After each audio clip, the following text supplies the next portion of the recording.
Hello, welcome to part two of Grieving Expected versus Sudden Death. And I just want you to meet my little munchkin because she's sniffing around right now. Hi! Oh!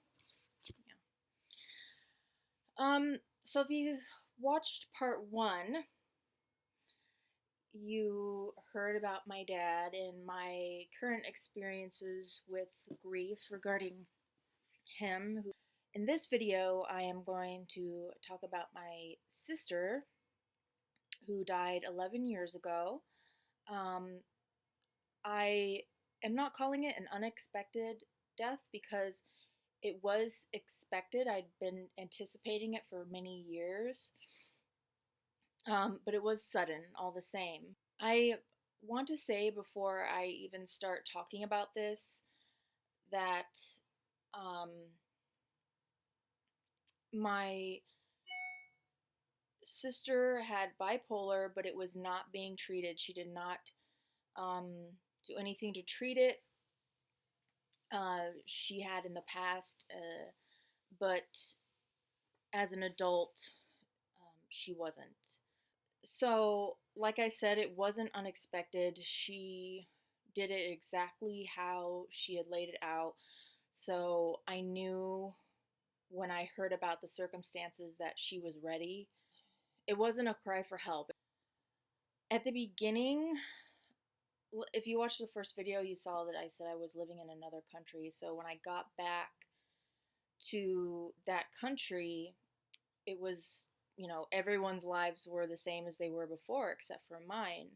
And really, it wasn't, it was just in my mental state, knowing that my sister was gone. I found a group called Survivors of Suicide, and that helped me tremendously. I was experiencing a lot of anxiety. Um, I was terrified of the dark, which I found out is not unusual. Uh, I mean, paralyzing fear of the dark, to where I would have my then husband turn on the light for me. I couldn't even like turn my head to turn on the light. Um, I was sure, and what was I afraid of? I was sure she was gonna come and appear and like yell at me. Um, we didn't have this lovey-dovey relationship. It was very tumultuous, kind of like everything in her life was very unstable. I do not believe in the afterlife or anything like that, so it seems so irrational for me to have this fear, but it was there, I wasn't going to deny it. I would have dreams that she was found like in some other country and she'd been hiding out. Um, that basically that she wasn't really dead. Um, those dreams still occur today, but they're not so much like, oh, she's out there somewhere and we could find her, so much as they're like an alternate universe where people die and it's just something that happens, like, but you're still alive. It's like, oh yeah, I remember when she died. It's a really weird feeling because I'm absolutely sure of it. It's so real when I'm sleeping. Um, of course, right now I'm aware that I'm conscious and everything else. The idea is that the people around me are saying, oh, yeah, we remember when she died, but that was a long time ago, and now, like, look at her. It's very, very strange. It's very hard to explain, but it's like some life event that you can just have and then come back from it. Um, so it's this feeling of, do I need to be sad? Can I, it's like, you don't need to grieve anymore. Why are you grieving? You don't have to, that doesn't have to be a part of your life anymore. When I was having those dreams at first, when she first died, within the first couple of years, I would wake up and be really confused and have to figure out if she was dead or not. If it really happened. Now I know as soon as I wake up. Um, but even as recently as like a year ago, I was testing myself in my dreams. Um, I felt my I and I in the dream I was like touching things and figuring out if it was real or not. I'm like and freaking out, going, "Oh my God, this is real. She really is alive." And even in my dreams, um, I'm thinking, "Don't tell her that she succeeded. That don't tell her that either she will or something." It's so hard to describe. You know how dreams are. The thing most recently, and I really had to check myself. Okay, what happened was I had a dream, and in my dream, I told my husband, who I'm married to now, I told him, I said, "Look, um, I'm gonna ask you about this later, and you're gonna know what to say to me to let me know that this part is real." And I told him about it, and I said, I just have to ask you, is there anything that I ever said to you, anything that would indicate that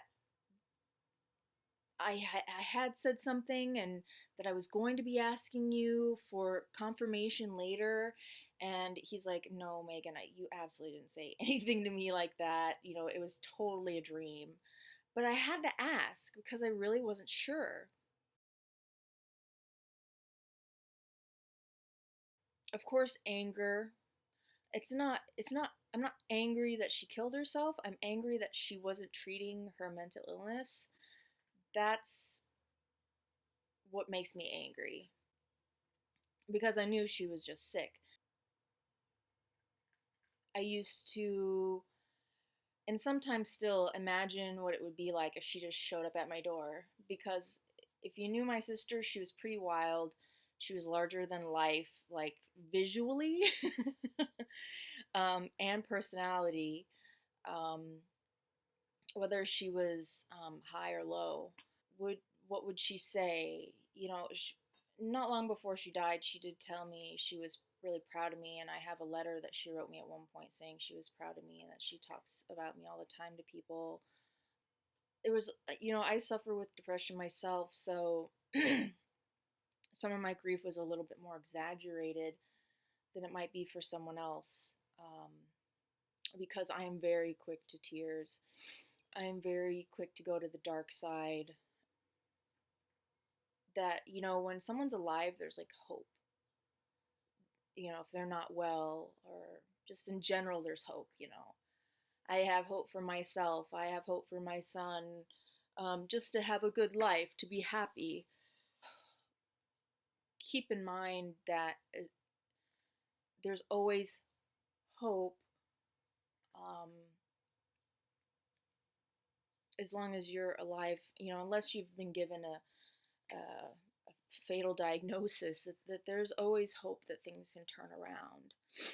Um, Especially when it comes to mental illness, there is always hope as long as the person is still there. I lived so many years of hope that she'd get better. I mean, many years, and um, that took an adjustment, um, to not have that anymore, to not have that anxiety of what that phone call is going to be, because I know the worst that it could be has already happened. I did a lot of self-destructive things. Sometimes I was doing it because I felt like if she was here, she'd be doing it, which is really twisted. I wonder what she looked like. I wonder what the scene was like. Um, I wonder what her last moments really were like. I can imagine. Who did she talk to? What did she say? Um, was there any doubt at all?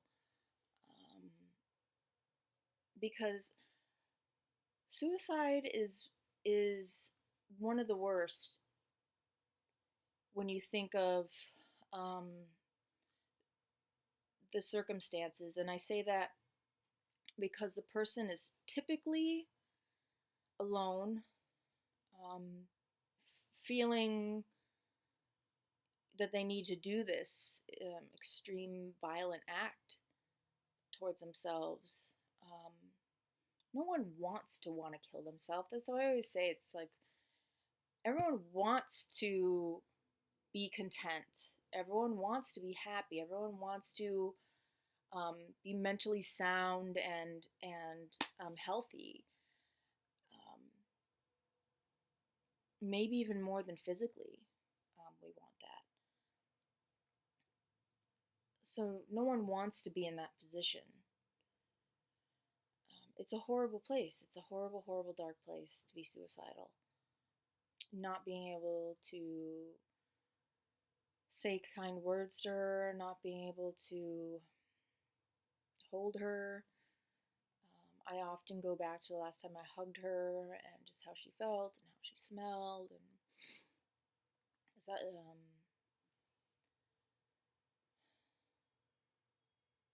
thinking of all the things I'd want to say to her.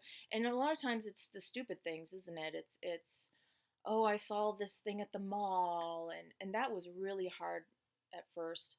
And it still can really burn me when I see something that was just is just so her. Recently a woman, a young woman, when she was a little girl, my sister babysat her. And she killed herself. And I just wanted to tell Dana. I just wanted to tell her so much. And I couldn't. I was like, well, duh, of course, silly. You can't tell her. And I know it would just break her freaking heart because she didn't want anyone else to kill themselves. She wanted everyone else, everyone else to. She'd always say to me, don't do what I do. Um, she didn't want anyone else to be that miserable. I would love to say to you that time heals, and it has gotten a little easier, um, but it still really hurts. Can become raw very quickly, um, very defensive. It's a different kind of loss than others. It's different because it's that person that did it. There's no one else to blame. You can try to blame, other things, and I know I do and have. Those are the differences that I've experienced with a expected and sudden death of my immediate family members. The best thing to do is to talk about it. That's the best thing to do. It can be hard to get someone to listen to you talk about a suicide in your family and have them understand. And that's why I think the support groups are so helpful. But